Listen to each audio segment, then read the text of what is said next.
Selamat datang di VHV Software Best Practice Webinar. Perkenalkan, nama saya Rizky dari tim Business Development dan sebagai moderator kali ini, salam kenal semuanya. Saya pikir rekan-rekan semua sering mengikuti kegiatan yang sifatnya online seperti webinar. Di kesempatan webinar kali ini, kami akan membawakan materi purchasing dan juga inventory yang kami bagi menjadi 2 sesi. Yang pertama adalah mengenai purchasing dan juga receiving part 1. Lalu di sesi kedua ada receiving part 2 dan juga outgoing. Kali ini saya akan membahas untuk modul purchasing, di mana untuk modul purchasing akan ada 8 poin yang akan saya bahas. Pertama, itu supplier file, kemudian poin yang kedua, daily market list, poin yang ketiga, supplier quotation list, kemudian poin yang keempat, purchase request list, poin yang kelima, create purchase request, poin yang keenam, create purchase order, poin yang ketujuh, purchase order list, dan yang terakhir, poin yang ke-8, purchase book. Kenapa di sini saya isi bintang? Nah, di sini saya isikan bintang. Kenapa di sini saya isikan bintang? Fungsi bintang di sini adalah mempersempit pencarian. Nah, jadi ketika saya mengetik keyword Jaya, jadi kata Jaya yang di depan, di belakang akan muncul. Kemudian di menu bar atas, nah jadi tulisan kecil di atas ini kita sebut menu bar. Nah, jadi di menu bar atas di sini ada yang namanya daily market list.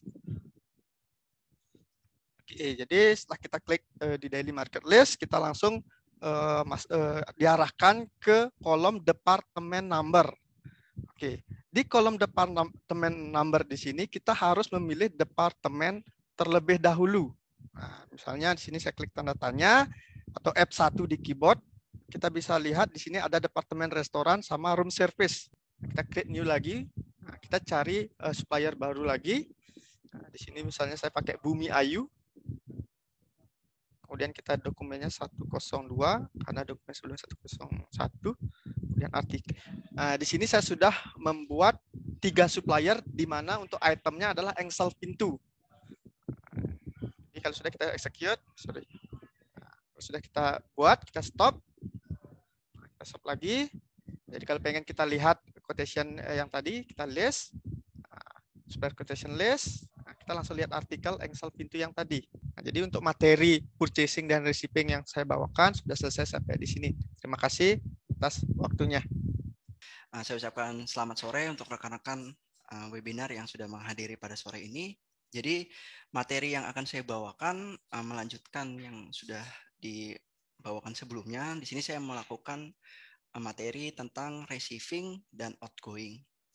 Langsung saja untuk mempersingkat waktu, poin pertama yang akan saya bawakan adalah receiving DML dan receiving daily market list direct issue. Di sini langsung saja daily market list. Saya klik. Nah, untuk departemen number-nya, di sini saya sesuaikan departemen restoran. Nah, pada kolom supplier-nya, karena di awal capture-nya ini saya sudah mencantumkan suatu supplier, cash pasar, maka di sini pun untuk pengisian supplier ini harus sama. Gitu. Jadi di sini bisa menggunakan fitur icon tanda tanya. Atau tekan F1 di keyboard. Nah, di sini kita cari apa yang sudah di-input di modul purchasing. Ini untuk pada kolom bawah itu terdapat ada kolom from date to date, main group, dan to group. Di sini yang disesuaikan. Namun, di sini dari tim PSP suggest ketika misalnya melakukan receiving, alangkah baiknya pada button bawah kanan kolomnya ini dokumen ini di checklist atau dipilih button dokumen. Jadi contoh saya ingin menggunakan from date tanggal 16, to-nya tanggal 16. Bentar. Untuk to main group-nya ini saya bisa menggunakan fitur icon tanda tanya. Saya ingin dari food sampai dengan material. Lalu kalau sudah kita bisa pilih execute. Nah, di sini biasanya kita sudah tim PSP melakukan pensetapan, biasanya kepala 100 itu sifatnya adalah artikel food. Yang digitnya itu 200 atau diawali dengan 2 itu sifatnya beverage. Dan 3 biasanya kita sebutnya material. Nah, di sini saya sudah melakukan penambahan pada nomor subgroup 128 dengan description product article. Nah, di sini kalian atau rekan-rekan tidak usah atau tidak perlu menggunakan fitur icon delete. Namun di sini bisa menggunakan icon dari modify. Kita bisa pilih icon modify. Nah, di sini kita tinggal sesuaikan pengalokasian pembebanannya ini dianggap di apa, disesuaikan. Gitu. Jadi tinggal kita, ternyata yang awal dari restoran saya ingin coba buat masuk ke mungkin di sini ke paper supplies. Dan bagaimana untuk melakukan pengcancelan, ternyata ada beberapa bahan baku yang salah. Rekan-rekan bisa menggunakan menu report ini, stock item transform. Lalu di sini kita bisa menggunakan fitur icon delete. Ada pop-up yes.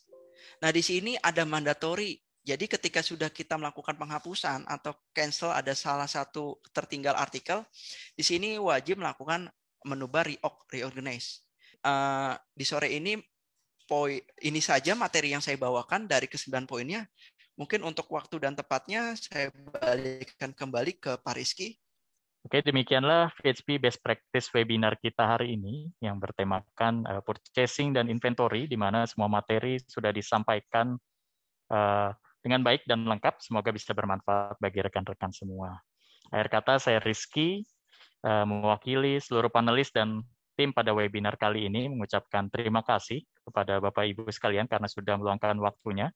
Dan mohon maaf apabila pada pelaksanaan webinar ini masih terdapat kekurangan pada pelaksanaannya, dan sampai jumpa kembali di PHP Best Practice webinar berikutnya. Terima kasih, sampai jumpa.